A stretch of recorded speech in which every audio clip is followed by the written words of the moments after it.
when the president turned around and said, I'm going to do tax reform, and I'm going to answer the calling from big industry, and that is to cut the corporate tax rate and make it more competitive internationally.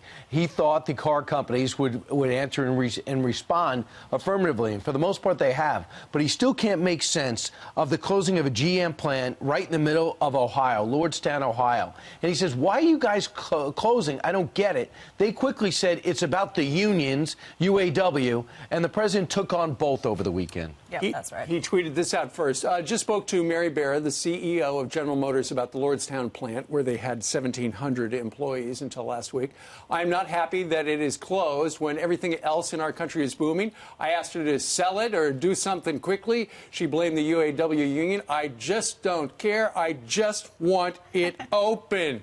He's definitely not holding back on that, on his opinion. And, of course, General Motors coming right back in a statement saying we remain open to talking with all the affected stakeholders, but our main focus remains on our employees and offering them jobs in our plants where we have growth opportunities. Now, keep in mind, the president is going to Ohio later this week. I'm sure he would love to be able to say, look, I talked to Mary Barra, and they're going to open the plant up. What GM is doing, though, flies in the face of what Fiat, Chrysler, and Toyota are doing, and that is they're investing billions and billions of dollars in American plants and in American workers.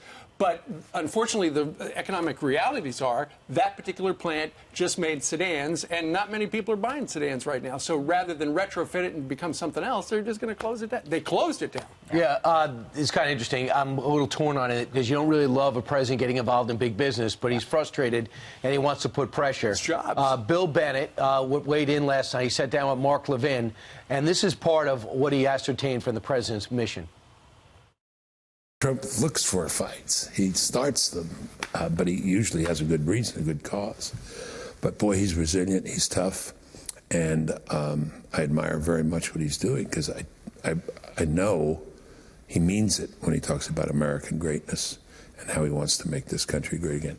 But one of the reasons he praised Toyota, which was in the face, Toyota's expanding their stamp here. You know why? A lot of what they're doing is doing with non-union workers, and it makes it easy for them to negotiate and give benefits because they can set their own course. A lot of people blame the unions for a lot of what's going on in the auto industry. Toyota is spending $13 billion more to build more models in the United States, and Fiat Chrysler $4.5 billion to boost factory production just in the state of Michigan.